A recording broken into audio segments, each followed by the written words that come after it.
कुमार एक बार फिर से अपने अरुण स्टडी यूट्यूब चैनल में आपका हार्दिक स्वागत करता हूं। कैसे हो आप सब, जल्दी से बताइए गाइस। फिर हम अपना नया टॉपिक स्टार्ट करते हैं, मैसनरी एंड फाउंडेशन स्ट्रक्चर। जल्दी से बताइए कैसे हो आप सब।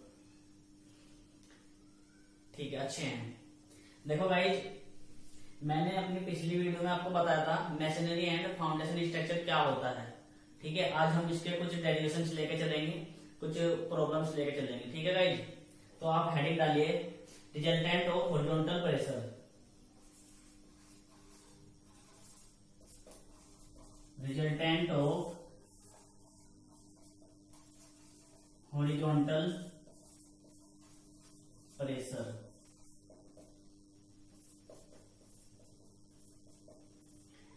देखिए गाइज, आप मेरे साथ साथ आप नोट्स बनाते हुए चलिएगा। ठीक है, जो मैं बोर्ड पर लिखवाता हूँ उसको आप अपनी कॉपी में नोट करते हुए चलिएगा। ठीक है, यदि आप ऐसे देखते रहेंगे मेरे लेक्चर को तो आपके समझ में नहीं आएगा। आप पेन कॉपी लेके बैठिएगा, जैसे जैसे मैं आपको लिखवाता जा रहा हूँ सेम ऐसे ऐसे आपको लिखना है। ठीक है guys, horizontal resultant of horizontal pressure. ठीक है, देखो गाइज क्या होता है, मैंने आपको पिछले लेक्चर में बताया था। ये क्या है आपका, ये रिटेनिंग वॉल है एक। ये क्या है आपकी रिटेनिंग वॉल है। ठीक है, रिटेनिंग वॉल इसको टॉप बोलते हैं, इसको बॉटम, और ये इसकी हाइट है। टॉप की जो विड्थ है कितनी है वो a है, ये मैंने एज्यूम किया हुआ है। ठीक है, और ये क्या है विड्थ ऑफ बॉटम कितनी है b है, और इसकी जो हाइट है कितनी है गाइस वो कैपिटल H है। ठीक है, यहां तक क्लियर हो गया सभी के। ठीक है गाइस, और देखो जो इस साइड सोइल फिल है। ठीक है, इस साइड क्या है, सोइल आपका फिल है, सोइल से भरा हुआ है। तो ये सोइल क्या करेगी, ये सोइल इस वॉल पर, इस रिटेनिंग वॉल पर फोर्स लगाएगी। ठीक है, तो मैं एज्यूम कर रहा हूं कि वो फोर्स क्या है, P है। ठीक है गाइस, ये P है, यहां तक समझ में आ गया। ठीक है, और P फोर्स की जो इंटेंसिटी होगी वो किसी पॉइंट पर होगी जहां इसका सेंटर ऑफ ग्रेविटी होगा, जहां इस रिटेनिंग वॉल का सेंटर ऑफ ग्रेविटी होगा। ठीक है, वहां पे इस वॉल का वेट काम करेगा। ठीक है, जनरली तुमने पढ़ा भी होगा वेट कहां काम करता है किसी बॉडी का, उसके सेंटर पर काम करता है। ठीक है, और इस पर P लग रहा है पॉइंट, ये P है। ठीक है गाइज, समझ में आ गया। और जो टॉप का जो प्रोजेक्शन है वो ऐसे मैंने ड्रॉ कर लिया है। ठीक है, तो इसका जो रिजल्टेंट होगा गाइज, रिजल्टेंट कहां से होगा, ध्यान दीजिए यहाँ पे, रिजल्टेंट यहां से होगा। ठीक है, ये आपका क्या आएगा, रिजल्टेंट कहीं ना कहीं इस तरीके से आएगा। ठीक है, R। तो ये इस लाइन को कहां टच कर रहा है, इस लाइन को देखो यहाँ पे टच किया है रिजल्टेंट में। ठीक है, मैंने इसके प्रोजेक्शन नीचे डाल दिए। यहां तक समझ में आ गया गाइज। देखो जहां वेट काम कर रहा है डब्ल्यू सेंटर, तो सेंटर से इस लाइन की जो दूरी होगी उसको x बार बोलते हैं, x बार। ठीक है, ये डिस्टेंस कितनी हुई यहां से यहां तक, x बार हुई। ठीक है गाइज, और इसके नाम दीजिए A B C D। तो जो A B से जो दूरी है वेट की सेंटर ऑफ ग्रेविटी की x बार है, और A B से जो दूरी है जहां पर रिजल्टेंट ने कट किया है वो कितनी है गाइज, स्मॉल कैपिटल Z है। ठीक है, ये मैंने Z ले ली। ठीक है गाइज, और जहां इसका जो प्रोजेक्शन था, देखो जो B है, B का हाफ कितना होगा, वो कहीं ना कहीं हाफ यहाँ पे होगा, तो ये B/2 हो जाएगा, और ये भी B/2 हो जाएगा। जहां पे भी B/2 होगा, मैंने यहाँ पे मान लिया कि यहाँ B/2 होगा, तो इसके प्रोजेक्शन नीचे ले लिया। तो ये जो डिस्टेंस बची है ये उसके हाफ से, और जहां रिजल्टेंट कट कर रहा था वो कितनी होगी डिस्टेंस, स्मॉल e होगी। ठीक है, स्मॉल e हो जाएगी गाइस। तो ये डिस्टेंस कितनी बचती है, z माइनस, सॉरी यहाँ पे देखिए टोटल z है, ये B/2 घट जाएगा, तो ये हो जाएगी z माइनस स्मॉल e होगी। स्मॉल e इक्वल टू होता है z माइनस B/2। ठीक है, ये आपको ध्यान रखना है। ठीक है गाइज, और ये फिगर भी आप साथ साथ बनाते हुए चलिएगा। ठीक है, और इसकी इंटेंसिटी यहाँ पे वर्क करेगी, और ये यहाँ तक की डिस्टेंस कितनी होगी, h/3 होती है। टोटल हाइट का बेस से h/3 होती है। आपको क्लियर हो गया है फिगर? यदि आपको ये फिगर क्लियर नहीं हुआ है तो आप वीडियो को पॉज कर करके पीछे हटा करके दोबारा समझिए, इंपॉर्टेंट है भाई। ठीक है, आपको बहुत अच्छे से ये समझना है। ठीक है, और जो मैं लिखवाऊंगा वो भी लिखते हुए चलना। आगे लिखे इसमें, overturning due to pressure, overturning due to pressure P। Pressure कितना लग रहा है? देखो प्रेशर लग रहा है P, यानी कि P क्या है? P एक ऐसा फोर्स है जो इसको ओवरटर्न करेगा। ओवरटर्न क्या बोलते हैं? इसको पलट देगा एक तरीके से। ठीक है, यदि मैं कहूं ये एक बॉल है, ये क्या है? बॉल है। यदि मैं इधर से फोर्स लगाऊं, ठीक है, तो यदि फोर्स लगाऊं तो एक टाइम क्या आएगा? फोर्स क्या करेगा? इसको पलट रहा है एक तरीके से। ठीक है, एक तरीके से क्या कर रहा है? इस फोर्स को ओवरटर्न कर रहा है P। ठीक है, तो P क्या कर रहा है? इसको ओवरटर्न कर रहा है। ठीक है, लेकिन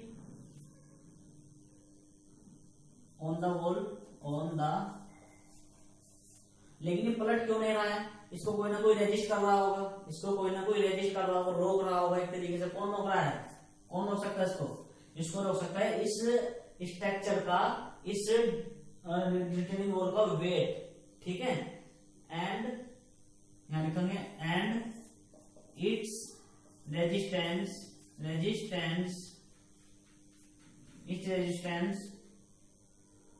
wait of the wall, capital W। ठीक है, ये उसको क्या कर रहा है? रेजिस्ट कर रहा है। ठीक है गाइस, समझ में आ गया? देखो self weight of the wall क्या होगा? Self weight of the wall, weight का फॉर्मूला क्या होता है? W बराबर density into volume, density into volume. ठीक है, डेंसिटी कितनी होगी? डेंसिटी तो डेंसिटी रहेगी। वॉल्यूम कितना होगा इसका? इसका वॉल्यूम बता सकता हूँ। वॉल्यूम होता है एरिया गुना हाइट, एरिया गुना हाइट। इसका एरिया कितना होगा? 1/2 गुना समांतर भुजाओं का योग गुना बीच की दूरी। ठीक है गाइस, समझ में आ गया? ये तो हो गया एरिया। और यदि मैं लेंथ से मल्टीप्लाई कर दूं, लेंथ मैंने 1 मीटर के लिए कंसीडर कर रहा हूं, तो वो 1 मान ली, तो कितना होगा? ये वॉल्यूम निकल के आ गया। कितना होगा guys? Rho into a plus b into H by 2। ठीक है, ये क्या होगा? सेल्फ वेट होगा किसका? वॉल का। ठीक है, वॉल का क्या होगा? ये सेल्फ वेट। यहां तक समझ में आ गया गाइस? ठीक है, आगे चले। ठीक है,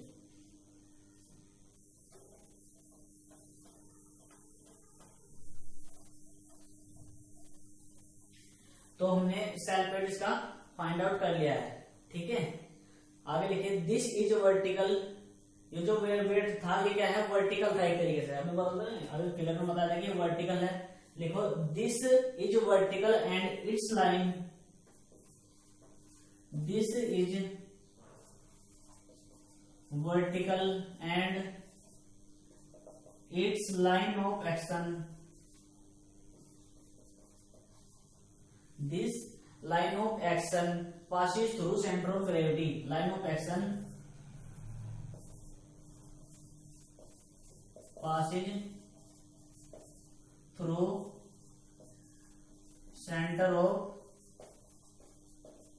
gravity। ठीक है, ये वेट निकाला है हमने, ये वर्टिकल होगा और कहां से पास होगा? सेंटर ऑफ ग्रेविटी से। यहां तक क्लियर हो गया? इसके बाद चलते हैं आगे। देखो हमें इसके बाद फाइंड आउट करना होता है एक्स बार। उसी फिगर में हम एक्स बार निकालेंगे। एक्स बार का जैसा आप फॉर्मूला याद कर लीजिए, क्या होता है? a² plus AB plus B² upon 3 into A plus B। ठीक है, ए क्या था? ए था जो आपकी रिटर्निंग वॉल थी, उसकी टॉप विड्थ क्या है? वो ए है, और जो बॉटम विड्थ है वो क्या है? बी है। ठीक है, यहां तक क्लियर? इसके बाद फाइंड आउट करते हैं जेड। इसके बाद फाइंड आउट करते हैं जेड। देखो जेड का फॉर्मूला कैसे निकालते हैं? आप जेड याद कर लीजिए, x bar plus P by W into H by 3। Z का फॉर्मूला ये है। आपको एक कुछ फॉर्मूले याद करने हैं, ये आपको बहुत काम आने वाले हैं। ठीक है, इनके डेरिवेशन भी है, लेकिन डेरिवेशन आपके सिलेबस में नहीं है। ठीक है, आपको जस्ट इनको पढ़ना है, याद करने हैं, ठीक है गाइज। इसके बाद हम निकालते हैं स्मॉल ई। स्मॉल ई में मैं बताया भी था कैसे निकालते हैं, z minus b by two. Small e ऐसे निकालते हैं, z minus b by two, ठीक है गाइज। यहां तक समझ में आ गया, आगे चलिए, क्लियर हो गया ना यहां तक, ठीक है।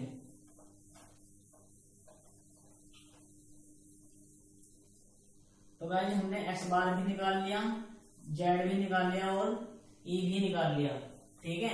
इसके बाद हम निकालते हैं stresses.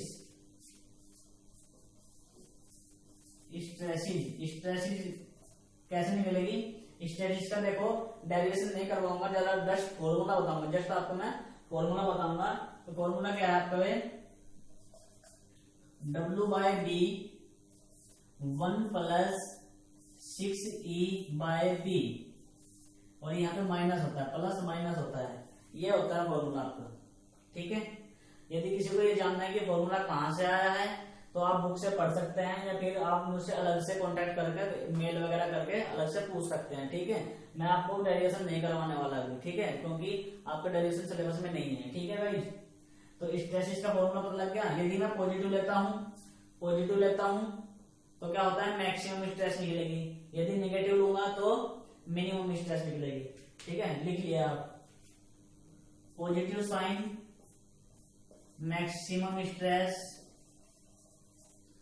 Negative sign minimum stress, ठीक है गाइस। और एक बात और याद देनी है, यदि पॉजिटिव आता है आपका आंसर, यदि आपका आंसर पॉजिटिव आता है तो वह कंप्रेशन होगा, और यदि नेगेटिव आता है तो टेंशन होगा। ये याद रखिए बातें, ठीक है, इसको नोट करते हुए चलिएगा, ये इंपॉर्टेंट है, आपको न्यूमेरिकल में काम आएगी, ठीक है गाइस। समझ में आ गया। देखो क्या होता है, आगे लिखिए एक लाइन, नोट करके लिखिएगा, इसको नोट करके लिखिए।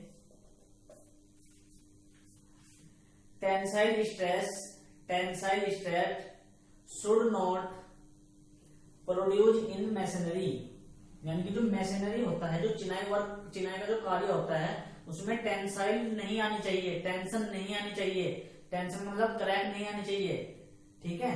तो क्रैक नहीं आनी चाहिए, टेंशन नहीं आनी चाहिए, तो उसके लिए क्या क्राइटेरिया है कि जो इसकी जो वैल्यू है, ये जो है इसकी वैल्यू पॉजिटिव आनी चाहिए। यदि इसकी वैल्यू पॉजिटिव आती है तो कोई टेंशन नहीं होगी, ठीक है, समझ में आ गए। तो ये पॉजिटिव होगा तो क्या होगा, 1 plus 6E by B, 1 plus ऐसे लिखे 1 प्लस 6 ऑलवेज क्या होना चाहिए, पॉजिटिव होना चाहिए, ठीक है। ऑलवेज पॉजिटिव कब होएगा, देखो ये दो केस बनेंगे यहां से, एक तो प्लस का और एक माइनस का, है ना, दो केस बन रहे हैं ना। तो देखो इसकी वैल्यू पॉजिटिव, चाहे इसकी वैल्यू कुछ भी हो, ई की वैल्यू कुछ भी हो, बी की वैल्यू कुछ भी हो, इसकी वैल्यू तो पॉजिटिव रहेगी, ठीक है। यानी कि यदि ये वैल्यू आपकी पॉजिटिव आती है तो 1 में ऐड करोगे तो पॉजिटिव वैल्यू देगा, ठीक है। तो इसको तो छोड़ देते हैं, तो पॉजिटिव आएगा ही आएगा। बात आती है इसकी, तो इसकी वैल्यू क्या है, पॉजिटिव कब आएगी, जब इसकी वैल्यू हमेशा और हमेशा 1 से कम आएगी, है ना। इसकी वैल्यू हमेशा और हमेशा 1 से कम आएगी तो तभी तो वैल्यू क्या होगी, पॉजिटिव होगी। यदि मैं कहूँ इसकी वैल्यू 0.5 है, 1 में से 0.5 घटा दो तो 0.5 आ जाएगी, 0.75 है तो 0.75 1 में से घटा दो तो 0.25 आगे तो प्लस की है ना, पॉजिटिव चाहिए हमें तो बस, ठीक है। तो इसकी जो वैल्यू है, ये इसकी वैल्यू 1 से अधिक नहीं होनी चाहिए, तो 1 से अधिक नहीं होनी चाहिए, तो इसका क्या क्राइटेरिया है, देखो 6E by B is not greater than 1 और इक्वल टू 1। यदि 1 भी आता है तो 0 हो जाएगा, 0 भी क्या होता है, पॉजिटिव माना जाता है, पॉजिटिव नेगेटिव नहीं होगा, लेकिन 0 कंसिडर कर लेंगे, ठीक है।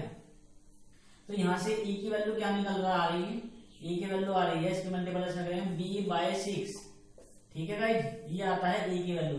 ये क्या शो करता है, ये शो करता है कि यदि आपका स्ट्रक्चर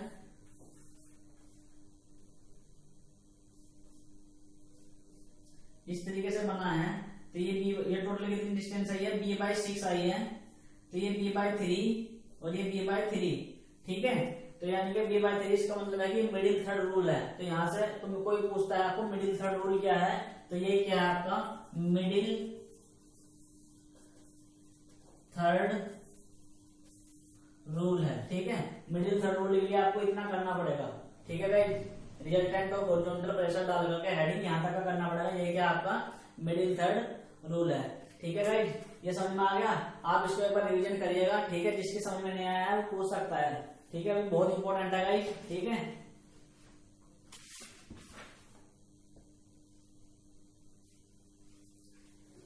समझ में आ गया। आगे चलते हैं क्वेश्चन लेकर के। अब जिसके भी जो क्लियर नहीं होगा कंसेप्ट, जिसकी जो समझ में नहीं आएगा वो क्वेश्चन से समझ में आ जाएगा। ठीक है, तो गाइस जिसने मेरा पिछला लेक्चर नहीं देखा है वो मेरा पिछला लेक्चर देख लीजिए। ठीक है, अदरवाइज आपको कुछ समझ में थोड़ा कम आने वाला है। ठीक है, जिसने मेरा पहला वीडियो नहीं देखा, पहले मेरा पहला वीडियो देखिए मैसनरी एंड फाउंडेशन स्ट्रक्चर का, फिर मेरा सेकंड लेक्चर में मैंने इसको प्रॉब्लम्स कराए हैं। ठीक है, आपको तब समझ में आ जाएगा। ठीक है, देखो क्वेश्चन लेके चलते हैं। Question number 1। क्वेश्चन नंबर 1 क्या कहता है, एक रिटेनिंग वॉल है। ठीक है, एक रिटेनिंग वॉल है, ये आपका क्या होती है रिटेनिंग वॉल है। ठीक है, इस रिटेनिंग वॉल की जो टॉप विड्थ है वो 1 मीटर है और बॉटम विड्थ 4 मीटर है। ठीक है, और जो इसकी हाइट है डेप्थ है वो 9 मीटर है। ठीक है, ये क्या है रिटेनिंग वॉल है।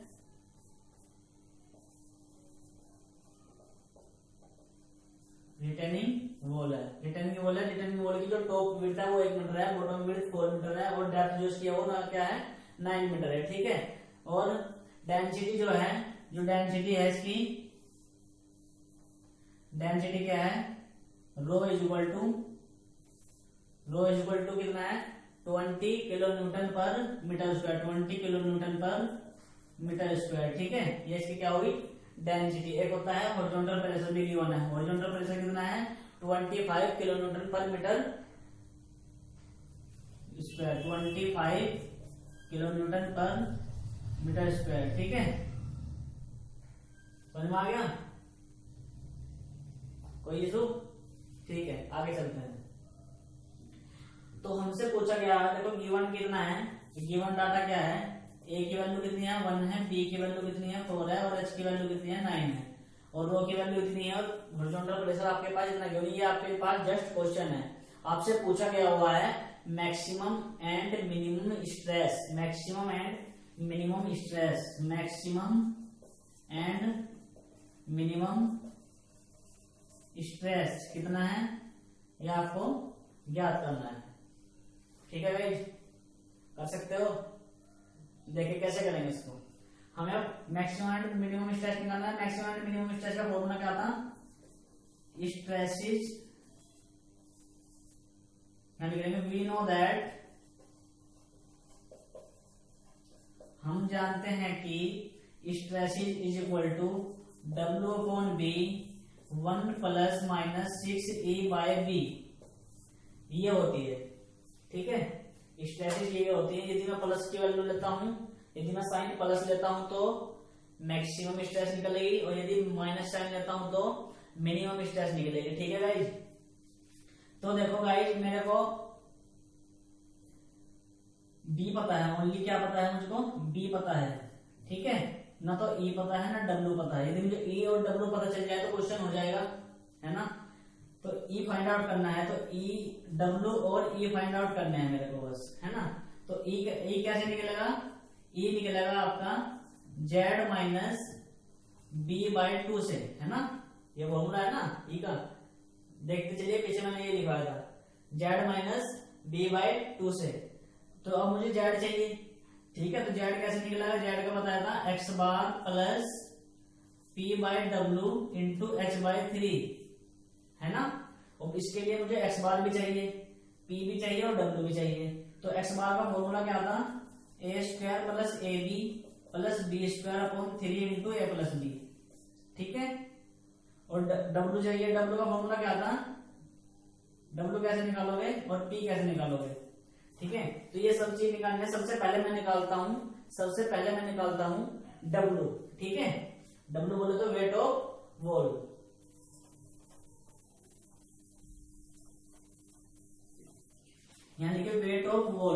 Wait of wall. W equal to क्या होगा, देखो टॉप पे कितना दिया हुआ है 0 और बॉटम पे कितना है हॉरिजॉन्टल प्रेशर 25, तो एवरेज कैसे निकलेगा 0 प्लस टॉप पे 0 था बॉटम पे 25 हुआ, दोनों को जोड़ कर हाफ कर दिया तो कितना आ गया। वेट इक्वल टू क्या होता है, वेट इक्वल टू होता है रो इंटू एच। रो कितना है, देखो भाई यहां समझिए W बराबर होता है रो इंटू वी, ठीक है, ये भी मैंने पिछले में करा था। रो की वैल्यू कितनी है 20, वी होता है एरिया गुना लेंथ, एरिया गुना लेंथ, तो 20 इंटू एरिया कितना होगा 1/2 गुना समांतर भुजाओं का योग, समांतर भुजाओं का योग यानी कि 1 + 4 गुना बीच की दूरी, बीच की दूरी कितनी आएगी 9, ठीक है, ये यहां से निकालो कितना आएगा, कितना आएगा वेट, वेट बताओ कितना आएगा 450 आ रहा है ना, 9×45 450 किलो न्यूटन, ठीक है गाइस, डब्ल्यू निकल गया 450 kilo Newton, 450 kilo Newton. P निकालो, पी कैसे निकालोगे, पी निकालो, पी कैसे निकलेगा, पी बराबर क्या होगा 0 + 25/2 गुना 9, ठीक है, इंटेंसिटी 0 की और 25 की जोड़ का हाफ करा अपना 9 से कर दीजिए, आपको कितना आ जाएगा 112.5 किलो न्यूटन, ठीक है, पी भी निकल गया, ठीक है भाई।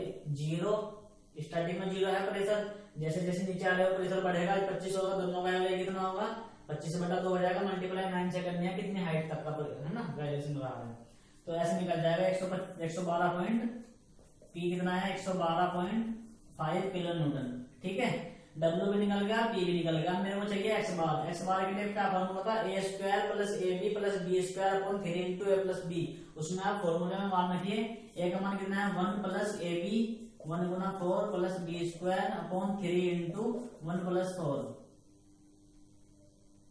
ठीक है।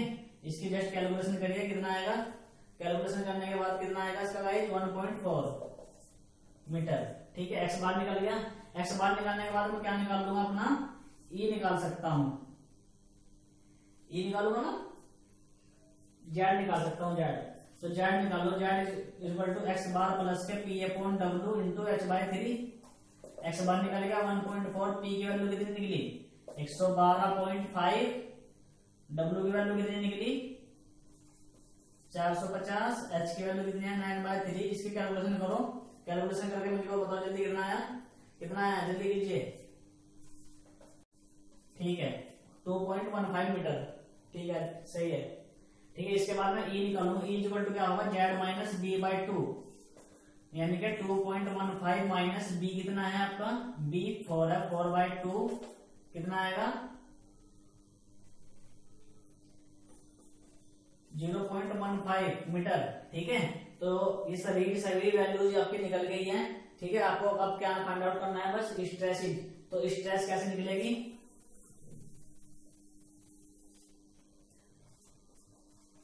स्ट्रेस के लिए W/B, W कितना है आपके पास 450, देखो W/B 1 + 6E/B है ना, ये है ना, तो W कितना है 450/B, B कितना है 4, 1 ± 6E, 6E की वैल्यू कितनी है 0.15/B की वैल्यू 4, ठीक है। इसकी कैलकुलेशन करके बताना, इसकी कैलकुलेशन यदि आप पॉजिटिव लोगे, यदि आप पॉजिटिव लोगे तो कितना आएगा 137.81, 137.81 जब आप पॉजिटिव साइन लोगे, ठीक है, स्ट्रेस किलो न्यूटन पर मीटर क्यूब, ठीक है, किलो न्यूटन पर मीटर स्क्वायर, ठीक है।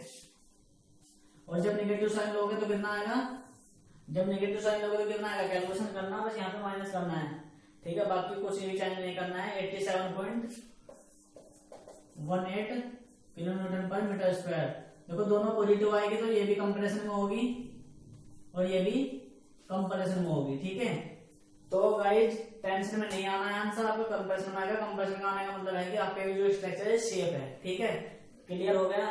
तो गाइज यदि आपके कहीं भी प्रॉब्लम आई हो, आपको समझने में कुछ भी दिक्कत आई हो, तो आप वीडियो को पॉज कीजिए, दोबारा से आपको देखना है, ठीक है, और क्लियर करके अच्छे से समझना है। ठीक है गाइज, समझ में आ गया question?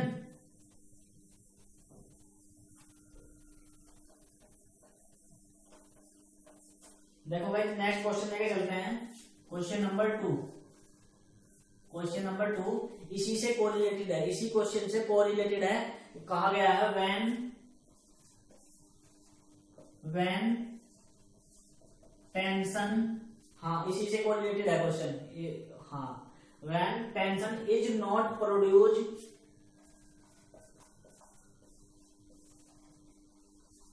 When tension is not produced then minimum width कितनी होगी? देन मिनिमम विड्थ कितनी होगी?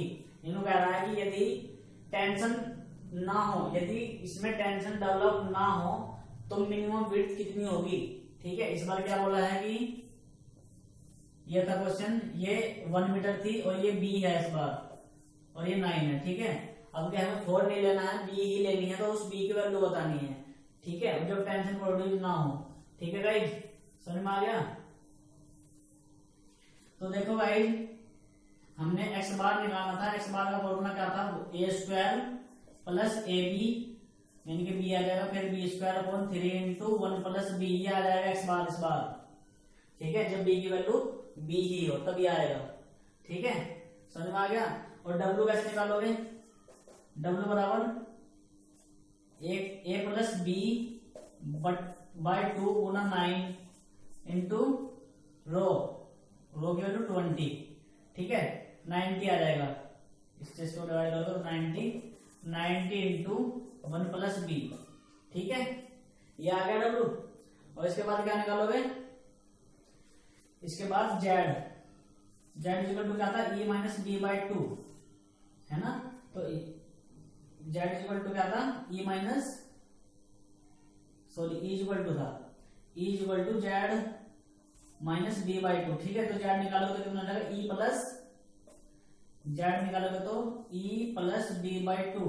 और जो ई की वैल्यू लेनी है तुम्हें कितनी लेनी है कि हाँ ध्यान देना है, ई की वैल्यू लेनी है बी बाई 6। अभी आया था आंसर बी बाई 6, अभी मिडिल थर्ड रूल कराया था ना आपको, तो वहां से लेनी है, इसीलिए मैं इसको क्वेश्चन को करा रहा हूं इसके साथ साथ। ठीक है, plus B by 2 is equal to कितना आ जाएगा? 2b 3b by 6, 3b by 6 यानी कि b बाई 2। ठीक है,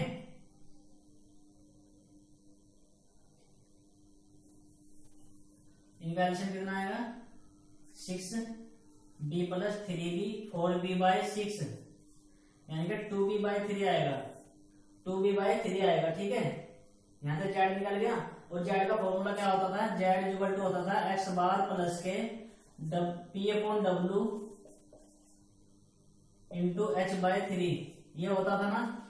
ठीक है, बस आपको कुछ नहीं करना है, ये फॉर्मूला लेकर के चलना है। जेड हमें पता लग गया है कितना है जेड हमारे पास है 2b बाई 3। ठीक है गाइस, देखो कैसे लेके चलते हैं इसको।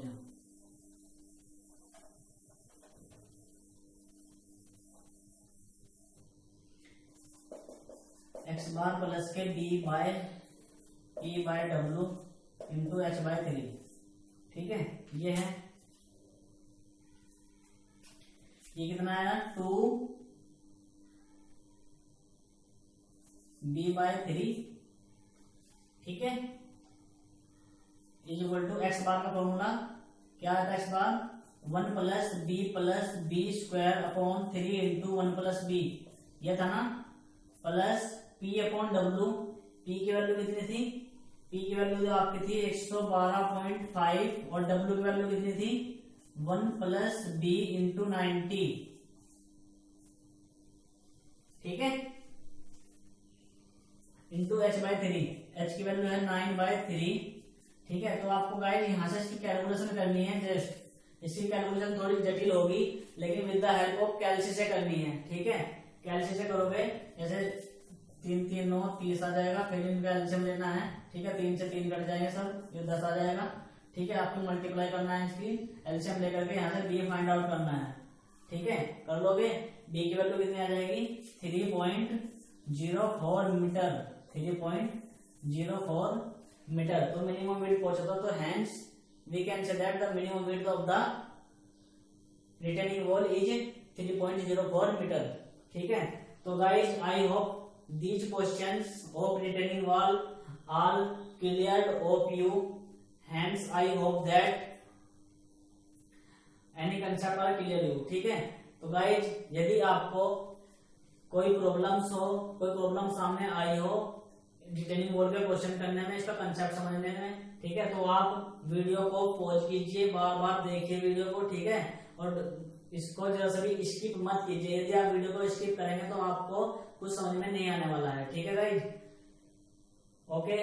यदि आपको कोई प्रॉब्लम होती है तो आप मुझे डायरेक्ट कॉन्टेक्ट भी कर सकते हैं। तो डियर गाइड, तो डियर स्टूडेंट्स, मेरी वीडियो को लाइक कीजिए, शेयर कीजिए एंड चैनल को सब्सक्राइब कीजिए और बेल आइकन पर क्लिक कर दीजिए, जिससे मेरे नए नए वीडियो के अपडेट्स आपके पास सबसे पहले पहुंचे। ठीक है गाइज, ओके, थैंक यू।